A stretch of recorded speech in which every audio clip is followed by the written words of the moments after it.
దేవునికి స్తోత్రములు. మీ అందరికీ నా వందనములు. ఈరోజు దేవుని వాగ్దానము. ఈ దీవెనలన్నీ నీ మీదకి వచ్చి నీకు ప్రాప్తించును. ద్వితీయోపదేశకాండం 28వ అధ్యాయం 2వ వచనం.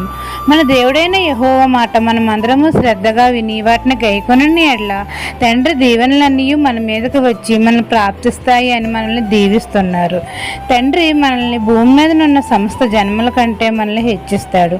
మనం పట్టణంలోనూ దీవించబడదుము, పొలంలోనూ దీవించబడతాము. మనం లోపలికి వచ్చినప్పుడు దీవించబడతాము, బయటకు వెళ్ళినప్పుడు దీవించబడతాము.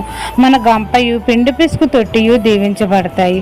మన కొట్లలోనూ మనం చేయు ప్రయత్నంలన్నిటిలోనూ మనకు దీవెన కలిగినట్లు యెహోవా ఆజ్ఞాపిస్తాడు. ఇవన్నీ మన దేవుడైన యెహోవా మాట విన్న ఎడల ఈ దీవెనలన్నీ మన మీదకు వచ్చి మనకు ప్రాప్తిస్తాయి. ఈ దిన వాగ్దానం మీ నా జీవితంలో నెరవేరాలని కోరుకుంటూ దేవుని సువార్త పరిచర్యలో మీ సహోదరి. ఆమెన్.